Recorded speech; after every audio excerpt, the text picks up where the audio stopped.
आप देख रहे हैं दोस्तों आपका और हमारा अपना रिएक्शन यूट्यूब चैनल। चलते हैं दोस्तों वीडियो टाइटल है प्रोजेक्ट कुशा, India developing desi S-400 like missile system. हाँ जी, वाओ, दैट्स अमेजिंग यार। इंडिया अपना S-400 जैसा सिस्टम बना रहा है, ये इंटरेस्टिंग है। देखते हैं वीडियो।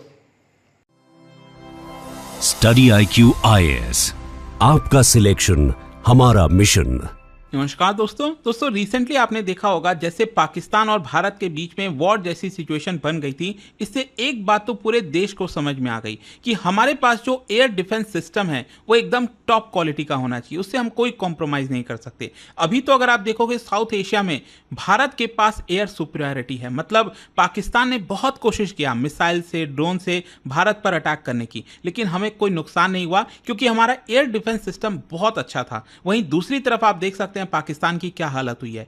तो देखो अब क्या है ना, यहां से आगे फ्यूचर में हमें और ज्यादा अपग्रेड की जरूरत है, और सबसे इंपॉर्टेंट इसमें यह है कि हम और दूसरे देशों के ऊपर डिपेंडेंट नहीं रह सकते, चाहे रशिया हो, फ्रांस हो, कोई भी हो। तो अभी तो क्या है, हमारे पास S-400 जो सिस्टम है जो हमने रशिया से खरीदा है वो एक अच्छी बात है। अभी 5 हमने ऑर्डर किए थे, 2 जो है हमें मिले हैं, और 3 मिले हैं और 2 और आने बाकी हैं। तो यहां पर अब भारत कोशिश कर रहा है फ्यूचर को देखते हुए कि अपना खुद का एयर डिफेंस सिस्टम S-400 जैसा वो हम बनाएं, और इस प्रोजेक्ट का नाम दिया गया है प्रोजेक्ट कुशा। ये आप देख सकते हो, project Kusha air defence system, India developing desi S-400 like missile system, prototype likely in year. तो बहुत बड़ा डेवलपमेंट हो रहा है, और इस पूरे वीडियो के अंदर हम समझेंगे कि ये प्रोजेक्ट कुशा है क्या, ये वर्क कैसे करेगा, और साथ ही साथ इसके एडवांटेजेस क्या हैं, इसका पूरा टाइमलाइन क्या है, कब तक ये पूरा बनकर तैयार हो जाएगा, वो सब कुछ मैं आपको डिटेल से बताऊंगा। चलिए आगे बढ़ते हैं। देखिए, सबसे पहले मैं आपको बता दूं, ये सब कुछ, ये जो प्रोजेक्ट कुशा की हम बात कर रहे हैं,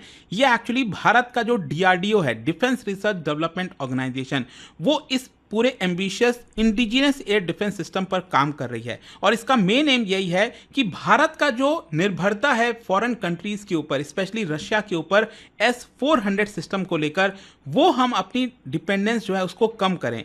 और प्रोजेक्ट कुशा बेसिकली आप कह सकते हैं कि एक advanced multi layered air defence system होगा जो कि क्रूशल कंपोनेंट की तरह सर्व करेगा भारत के एयर स्पेस प्रोटेक्शन में। और इसकी जो कैपेबिलिटी है वो S-400 जैसी होने वाली है, लेकिन सबसे इंपॉर्टेंट यह है कि हमारा खुद का होगा, इंडिजीनियस होगा, जिससे आगे चलकर हमें किसी भी प्रकार की प्रॉब्लम नहीं होगी। तो अब क्वेश्चन यहां पर सबसे पहले यही आता है कि ये जो प्रोजेक्ट कुशा है, इसके कंपोनेंट्स क्या क्या हैं, इसका पूरा आर्किटेक्चर कैसा है। देखो, इस पूरे एयर डिफेंस सिस्टम में सबसे इंपॉर्टेंट क्या होता है, सबसे इंपॉर्टेंट होता है कि आपका जो मिसाइल सिस्टम है वो किस प्रकार का है। कहने का मतलब यह है कि मान लो अगर पाकिस्तान है, वहां से कोई ड्रोन छोड़ रहा है, कोई मिसाइल को दाग रहा है, तो हमारे पास किस तरह का मिसाइल सिस्टम है ताकि वो जो आपका पाकिस्तानी मिसाइल है उसको हम एक प्रकार से रोक सकें, उसको हवा में ही डिस्ट्रॉय कर सकें। और इसके लिए मैं आपको बता दूं, 3 distinct type of interceptor missiles ये प्रोजेक्ट कुशा के अंदर बनाए जा रहे हैं। कहने का मतलब यह है कि अलग अलग थ्रेट को देखते हुए ये जो 3 अलग अलग प्रकार के इंटरसेप्टर मिसाइल्स हैं वो यहां पर काम करेंगे। सबसे पहला है M1 इंटरसेप्टर, जो कि मीडियम रेंज का होगा, और इसकी जो रेंज होगी वो है 150 किलोमीटर। कहने का मतलब यह है कि मान लो हम भारत की बात करें, यहां पर भारत है, तो इसको सुरक्षा कवच के तौर पर 3 तरह का जो मिसाइल सिस्टम है वो एक तरह से काम करेगा। जो सबसे पहला है आपका, वो है आपका 150 किलोमीटर तक का रेंज। मतलब कि इसको डिजाइन इस तरह से किया गया है कि जो मीडियम रेंज के थ्रेट हैं, मतलब अगर यहां पर अगर कोई भी एनिमी का ड्रोन, मिसाइल्स, कुछ भी अगर हमें डिटेक्ट होता है तो ये वाला मिसाइल काउंटर कर सकेगा ये वाले थ्रेट को। ठीक है। अब दूसरा है आपका M2 रिसेप्टर, जिसका रेंज थोड़ा और एक्सटेंडेड होगा, और इसका रेंज है करीब 250 किलोमीटर के आसपास, और ये इंटरमीडिएट लेयर होगा, मतलब एक तो सबसे ऊपर, फिर मिडिल वाला, और ये तीसरा वाला। तो ये तो 150 किलोमीटर का रेंज हो गया। दूसरा है, ये है आपका 250 किलोमीटर वाला। तो यहां पर अगर कोई भी एक प्रकार से थ्रेट आता है इस पूरे रेंज में, 250 किलोमीटर के रेंज में, तो वो उसको जो है खत्म कर सकेगा। और जो लॉन्ग रेंज है, कहने का मतलब ये होता है लॉन्ग रेंज, जैसे आपने सुना होगा अभी रिसेंटली जो भारत पाकिस्तान के बीच में वॉर हुआ था, उसमें आपने देखा होगा भारत ने अपने मिसाइल्स के थ्रू जो पाकिस्तान है वहां पर अंदर घुसकर, पाकिस्तान के 100-200 किलोमीटर अंदर घुसकर उनके जो सिस्टम है उसको हमने डिस्ट्रॉय किया। तो ये बेसिकली लॉन्ग रेंज वाले जो सिस्टम है ना, मिसाइल इंटरसेप्टर है, वो उसमें काम आता है। तो आई होप आप समझ पा रहे होंगे कि भारत अपने प्रोजेक्ट कुशा के अंदर ये तीनों तरह के रेंज वाले जो मिसाइल्स है इसको डेवलप करना चाहता है, इंस्टॉल करना चाहता है। अब इसमें सबसे इंपॉर्टेंट दूसरा जो कदम होता है वो होता है रडार का। मतलब आपका मिसाइल कैसे सामने वाले एनिमी मिसाइल्स को खत्म करेगा, जब आपके पास रडार सिस्टम बेस्ट क्वालिटी का होगा। मतलब हम पहचान सके ना कि सामने से जो मिसाइल आ रहा है वो एनिमी का मिसाइल है। तो यहां पर ऑपरेशनल इफेक्टिवनेस के लिए कहीं ना कहीं हमारा जो सेंसर सिस्टम है, जो एडवांस रडार सिस्टम है, वो बेटर होना चाहिए। और इसमें भी अगर आप देखोगे जो रडार है वो दो तरीके के हैं। एक है आपका लॉन्ग रेंज सर्वेलेंस रडार और दूसरा है फायर कंट्रोल रडार। अब इन दोनों में डिफरेंस समझ लीजिए। जो लॉन्ग रेंज सर्वेलेंस रडार है ये क्या करेगा, दूर के मतलब बहुत दूर से भी अगर किसी भी प्रकार से मिसाइल लॉन्च किया जाता है, फॉर एग्जांपल मान लो पाकिस्तान हो गया। अब पाकिस्तान का मान लो अगर ये बॉर्डर है इंडिया पाकिस्तान का, अब ये इधर मान लो पाकिस्तान है। अब पाकिस्तान अपने जमीन से लगभग 200 किलोमीटर के दूरी से कोई मिसाइल को लॉन्च करता है। तो जब इतने दूरी से ये लॉन्च कर रहा है तो भारत को पहले ही पता लग जाए कि हाँ पाकिस्तान अपना मिसाइल लॉन्च कर रहा है। मतलब अभी ये मिसाइल भारत के टेरिटरी में नहीं आया, एयर स्पेस में नहीं आया, लेकिन जब ये ऑलरेडी यहाँ से लॉन्च हो रहा है और भारत को थ्रेट है तो हम उसको पहले ही आइडेंटिफाई कर लें। तो उस केस में लॉन्ग रेंज जो सर्वेलेंस रडार है वो काम आएगा। और जो फायर कंट्रोल रडार है ना, ये बेसिकली क्या है, ये प्रिसीजन जो इंटरसेप्शन है उसको एक प्रकार से टारगेट कर सकेगा। मतलब मान लो अगर कोई मिसाइल वगैरह है वो एकदम हमारे टारगेट पर अटैक करने वाला है तो एग्जैक्टली तुरंत मतलब शॉर्ट रन में ही यहां पर उसको आइडेंटिफाई कर ले और एक एग्जैक्टली प्रिसाइजली हम एक्यूरेट उसको डिटरमाइन कर ले कि हाँ ये वाला जो मिसाइल है एनिमी का वो यहां पर गिरने वाला है। तो हम तुरंत हमारा जो मिसाइल सिस्टम है वो आपका स्टार्ट हो जाएगा और ये एनिमी वाले मिसाइल को एक तरह से खत्म कर पाएगा। तो ये दो अलग अलग प्रकार के हम रडार डेवलप कर रहे हैं प्रोजेक्ट कुशा के अंदर ताकि दोनों ही जगह यहां पर काम आ सके। So the radars are anticipated to seamlessly integrate with the interceptor missile allowing for rapid target detection, tracking and engagement. ये हमारी कोशिश है। अब नेक्स्ट आता है मोबाइल एंड एडेप्टेबल। देखो अब इंपॉर्टेंट क्या है, जैसे S-400 सिस्टम अगर आप देखोगे तो ये आपका मोबाइल है, मतलब हम कहीं पर भी इसको ले जा सकते हैं। तो उसी प्रकार से प्रोजेक्ट कुशा के अंदर जो हमारा पूरा डिफेंस सिस्टम होगा, एयर डिफेंस सिस्टम, वो मोबाइल होगा। मतलब एक प्रकार से ट्रक के ऊपर इंस्टॉल्ड होगा। मतलब हम उसको चाहे रेगिस्तान में ले जाना चाहे वहाँ ले जा सकते हैं, अगर हम उसको लद्दाख के किसी पहाड़ पर ले जाना चाहे वहाँ पर ले जा सकते हैं, जहाँ पर भी हमें ज़रूरत हो। ऐसा ना हो कि वो एक बार फिक्स हो गया हम उसको हिला नहीं सकते, क्योंकि मॉडर्न एयर डिफेंस सिस्टम इसी प्रकार के होते हैं कि आप उसको कहीं पर भी तुरंत जहाँ पर खतरा है वहाँ ले जाओ। जैसे अगर अचानक से पता चलता है चाइना के साथ बहुत ज़्यादा इशूज़ हैं तो तुरंत चाइना वाले बॉर्डर पर सारे के सारे जो हमारा एयर डिफेंस सिस्टम है उसको हम तैनात कर देंगे। तो इस तरह से चीज़ें चलती हैं। अब देखो अल्टीमेटली क्या होगा, प्रोजेक्ट कुशा के अंदर ये जो भी S-400 जैसा सिस्टम बनाया जाएगा, अब इस पूरे सिस्टम को हम इंटीग्रेट कर देंगे अपने कमांड एंड कंट्रोल सिस्टम के साथ। कहने का मतलब यह है कि मान लो अब ये प्रोजेक्ट कुशा के अंदर हम S-400 वाला जो सिस्टम बना रहे हैं तो ऐसा तो है नहीं कि इकलौता यही काम करने वाला है। जैसे अभी पाकिस्तान के साथ जो हमारा हमने वॉर हुआ, जो हमारा एयर डिफेंस सिस्टम काम किया, ऐसा तो है नहीं कि सिर्फ S-400 ने ही काम किया था। इसके अलावा आकाश जो next generation medium range surface to air missile है, उसने भी बहुत बेहतरीन काम किया है। आकाश ने, उसने भी बहुत सारे ड्रोन्स को गिराए हैं, मिसाइल्स को गिराए हैं। तो उसी प्रकार से क्या होगा कि यहाँ पर जो हमारा प्रोजेक्ट कुशा के तहत एयर डिफेंस सिस्टम बनेगा उसको हम इंटीग्रेट कर देंगे, वो आइसोलेशन में काम नहीं करेगा। यहाँ पर आकाश है, समर हो गया short range air defence system, VSHORAD हो गया that is very short range defence system में स्पेशलाइजेशन रखता है। तो ये सब कुछ एक साथ काम करेंगे, कोऑर्डिनेट करेंगे। ऐसा नहीं होना चाहिए कि सिर्फ एक सिस्टम एक ही तरह काम कर रहा है। अब इसमें देखो फायदा ये होता है ना कि यहाँ पर डिसीजन में काफ़ी आसानी हो जाती है। मतलब कि अगर हमारा पूरा air command and control system integrated रहता है तो ऐसा नहीं है कि जैसे मान लो S-400 हो गया, अगर उसको लगता है कि सामने वाला जो मिसाइल आ रहा है वो मान लो कोई फाइटर जेट है, अगर S-400 को लगता है कि ये एनिमी का फाइटर जेट है तो वो तो इंस्ट्रक्शन दे देगा ना कि उसको खत्म कर दो। लेकिन मान लो हमारा दूसरा वाला जो एयर डिफेंस सिस्टम है वो कहेगा नहीं ये तो भारत का ही फाइटर जेट है। तो कई बार इस तरह के सिचुएशंस हो जाते हैं जहां पर आपको एक्यूरेसी चाहिए होता है, तो इसके लिए जरूरी है कि आपका सब कुछ जो है इंटीग्रेटेड हो। तो प्रोजेक्ट कुशा का सब कुछ अल्टीमेटली जो हमारा इंडिजिनस सिस्टम है उसके साथ इंटीग्रेट किया जाएगा। अब क्वेश्चन ये आता है कि ये जो प्रोजेक्ट कुशा है इसका टाइमलाइन क्या है। देखो, सबसे इंपॉर्टेंट ये है कि यहां पर हम प्रॉपर टेस्टिंग करें। किसी भी एयर डिफेंस सिस्टम को जब बनाया जाता है ना, उसकी रिग्रेस टेस्टिंग की जाती है, क्योंकि अल्टीमेटली देखो जो S-400 अभी हमारा काम आया, जिसकी हम काफ़ी तारीफ कर रहे हैं, जो हमने रशिया से लिया था, अब कहा जा रहा है कि देखो कितना फायदेमंद रहा, लेकिन रशिया ने उसका बहुत लंबे समय तक टेस्टिंग की गई होगी, तब जाकर आज ये इतना सक्सेसफुल हुआ। तो अब देखो बताया ये जा रहा है कि 12 से 18 महीने के अंदर, मोस्ट प्रॉब्ली हो सकता है 1 साल के अंदर अंदर जो है पहला प्रोटोटाइप इसका बनकर तैयार हो जाएगा। अब प्रोटोटाइप के बाद क्या होता है कि इसकी इनिशियल टेस्टिंग होती है। जो कोर टेक्नोलॉजीज और इंटीग्रेशन सिस्टम होता है ना, उसको बड़े पैमाने पर टेस्टिंग की जाती है, और उसके बाद 12 से 36 महीने में एक्सटेंसिव टेस्टिंग की जाएगी इस प्रोटोटाइप की। और अल्टीमेटली यहां पर ऑब्जेक्टिव इसका यही होगा कि प्रॉपर ट्रायल हो, हर चीज जो फाइन ट्यूनिंग हमें करना है मिसाइल गाइडेंस में, रडार ट्रैकिंग में, एफिशिएंसी में, वो हम सब कुछ अच्छे से कर सकें। और अल्टीमेटली ऑपरेशनल कब हो जाएगा, ये मोस्ट प्रॉब्ली बताया जा रहा है 2028 से 2029 के बीच में। मतलब ये जो पूरा प्रोजेक्ट कुशा है ये आपका 2029 तक बनकर तैयार हो जाएगा। ये अभी के लिए टाइमलाइन दिया गया है, ये अभी तक की कोशिश है। अब इसका स्ट्रैटेजिक और इकोनॉमिक इंप्लीकेशन क्या है? देखो, सबसे इंपॉर्टेंट तो यह है कि ये हमारे देश के द्वारा बनाया जा रहा है, जो भी पैसा होगा वो हमारे देश के अंदर होगा।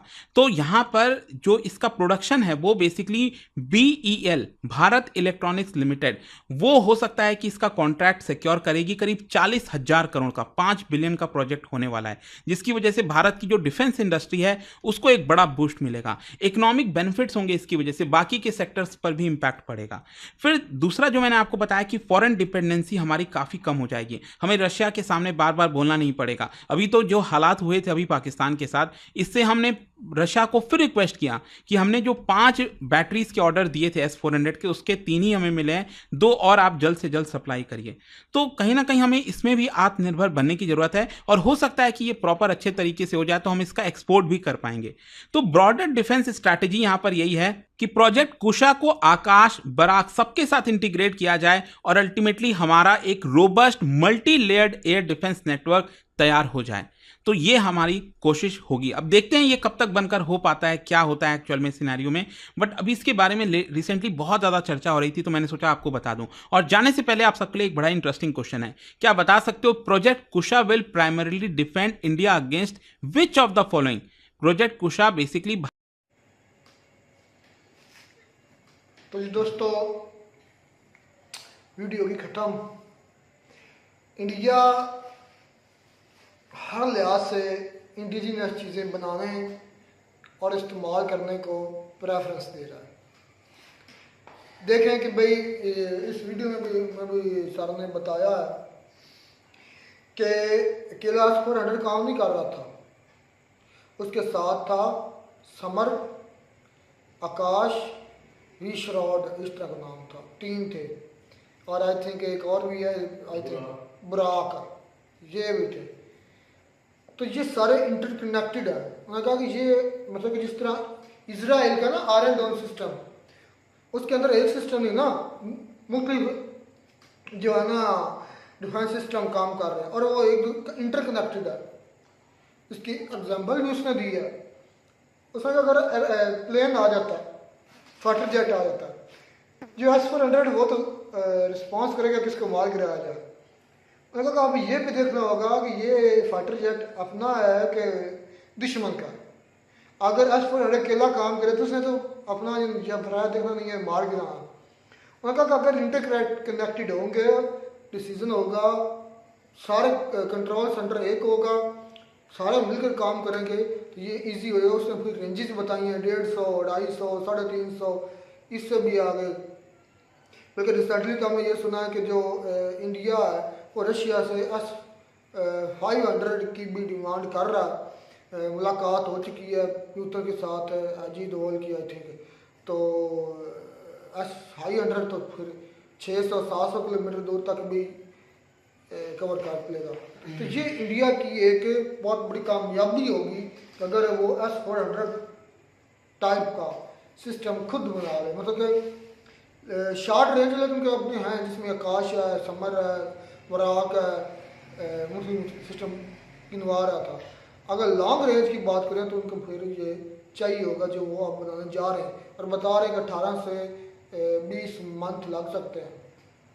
ये तो अच्छी बात है कि आप अपना भी बनाएं, लेकिन इंडिया बाकी दूसरी कंट्रियों पर ज्यादा इंडिपेंडेंट है। पाकिस्तान में टोटली तकरीबन जो है वो दूसरी कंट्रियों पर ही है, और इंडिया भी, दोनों जो है दूसरी कंट्रियों से हथियार खरीद रहे हैं।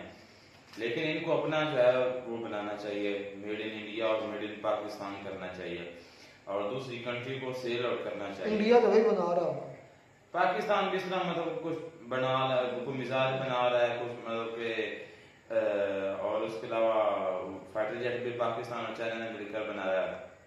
इस तरह जो है ना मुख्तलिफ मुल्क पाकिस्तान भी कर रहा है। लेकिन जो है पहली बात तो ये है, अगर मैं बात करूँ S-400 तो ये भी काफी बड़ा सिस्टम है, इससे ज्यादा भी मतलब के पैसे लगाने। अब बाकी मैंने एक इंडियन की न्यूज सुन रहा था कि अब पाकिस्तान जो है वो इस हमले के बाद जो है वो बहुत ज्यादा उन्होंने जो है वो एयर डिफेंस सिस्टम जो है वो अच्छे यानी कि अब वो खरीद रहे हैं। अब ये नहीं पता कि वो चाइना से खरीद रहे हैं या दूसरी किसी कंट्री से खरीद रहे हैं। अच्छे लेकिन एक बात है भाई कि ये जो वार हुई है ना, ये कुछ 3 दिन चली है या 4 दिन चली है, इससे काफी कुछ सीखने को मिला है।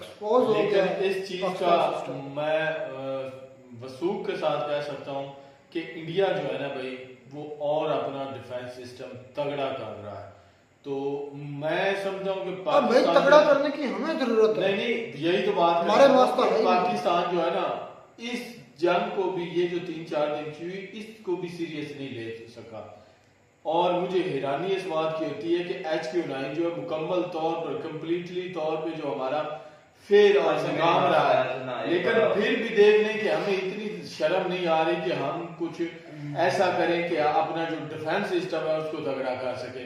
अब देख लें कि इंडिया जो है वो दूसरे कंट्रीज जो है उन पे ज्यादा डिपेंड नहीं कर रहा। अब वो खुद तैयारी कर रहा है कि हम खुद ऐसा जो डिफेंस सिस्टम है जो खुद तैयार करके खुद हम जो है बना के रखे, ताकि दूसरे कंट्रीज को इतना ज्यादा, बहुत ज्यादा भारी अमाउंट जो देना पड़ता है उसमें कम बचत पैसों में अपने मुल्क का बनाया हुआ इस्तेमाल किया जाए। ये बड़ा कह लें कि जबरदस्त इनिशिएटिव है इंडिया जो ले रहा है। यार ना मेरे ना एक दोस्त से मेरी ना पता नहीं क्या इशू बात थी, तो उसके साथ ना मतलब थोड़ी सी बहस होगी, लेकिन वो माना एंड पर भी नहीं। वो मतलब किसी वॉर की वजह से हो रही थी, तो हम ना सिस्टम पर बैठे हुए थे कंप्यूटर पर यानी कि। अच्छा। तो अब मुझे पता नहीं कि शुरुआत कहाँ से, मतलब वो क्या इशू पर क्या बना। अच्छा। तो वॉर की बात आई तो वो मैंने कहा कि यार ये देख लो, मतलब कि इंडिया का जो है, इंडिया ने अच्छे तरीके से अपने जो टारगेट थे उसको अचीव किया है, और ये अच्छी बात है। दुश्मन भी अगर अच्छा हो तो उसकी अच्छाई करनी चाहिए, ये इंडिया की कामयाबी है। और पाकिस्तान का नाकामी जो मैंने उसे बताई उसे भी पता था, तो वो बंदा ये कह रहा था कि यार तुम कह सकते हो तुम PTI के सपोर्टर हो।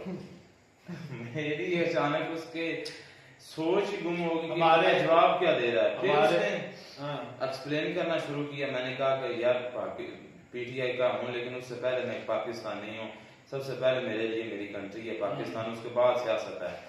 तो फिर वो थोड़ा एक्सप्लेन करने, उसने कहा कि ये तुम्हें पता है कि ये ऐसा क्यों हुआ है? मैंने कहा नहीं, मुझे नहीं पता। वो कह रहा था कि पाकिस्तान के पास फुल पावर है, पाकिस्तान इसको खुद नहीं रोका, वो इस वजह से कि पाकिस्तान दूसरी कंट्रियों का जो है वो इत्मीनान हासिल करने के लिए, ताउन हासिल करने के लिए उसने जो है वो मिसाइल नहीं था तुम्हारे पास ये। अच्छा बात भी सुनो, छितर नहीं था मेरी वहां पर, मैं नहीं, मुझसे मुलाकात, मुझसे उसकी मुलाकात, अच्छा बात सुनना पड़े, मुझसे मुलाकात करवा सकते हो? नहीं करवा सकता। उस खंजीर के मुंह में छितर मारो। मैं मेरी थी वहां पर क्लासरूम में, वो मैं ऐसे बेगैरत इंसान है। मैं जो वो कह रही थी कि अब तुम क्यों बहस कर रहे हो, तो मैंने थोड़ा सा उनको बताया। मैंने कहा कि ये इशू है, तो मैंने कहा कि मैं तो ये मतलब ठीक नहीं। मैंने उनको फिर मतलब कि ये जो सिलेंडर हुआ था, मैं सिलेंडर कब मानता, लेकिन मैं तादाद से मुझे एतराज है जो काउंटिंग है, लेकिन मैं नहीं कहता कि वो सिलेंडर हो ही नहीं था। मैं वो मानता हूँ कि उन्होंने जो है। अच्छा बात कर क्या तो मैंने 3 3-4 उनको बातें बताई वॉर के रिलेटेड और वैसे ओवरऑल कि इंडिया हमसे ज्यादा पावरफुल है और ये बात माननी चाहिए। तो मेरी मैम कह रही थी कि अगर इतनी पाकिस्तान बुरा है तो तुम यहाँ से चले क्यों नहीं जाते, तुम्हें इतनी। मैंने कहा मैम चले जाने की बात नहीं है। तो मैंने कहा मतलब जो आईना दिखाया वो पूरा लगा। हाँ वो मेरे यकीन जाने वो सच कड़वा था। हाँ, तो उस वक्त मुझे मौला अली का कॉल भी याद आ गया। तो मैंने कहा कि मैम जी मुझे दुख होता है कि मेरी कंट्री है और इंडिया मार के चला जाता है, हमें अपनी गलतियों को सुधारना चाहिए, देखना चाहिए कि हम कहाँ पर गलत हैं और उसके बाद हमें उसे जो है इस पर काबू पाना चाहिए ताकि नेक्स्ट टाइम इंडिया इस तरह का हमला ना कर पाए। मैं हैरान हूँ कि यार 1 मिनट में वो जज्बाती हो गए और मुझे जो क्या जवाब देने लग गया। चले खैर ये अलमिया है हमारा, इसलिए से आज हम पीछे हैं। हमें जब कोई हमारी गलती बताता है तो हम गुस्सा हो जाते हैं, बजाज को ठीक है देखने के। मिलते हैं नई वीडियो में, नाटक साथ। Take care.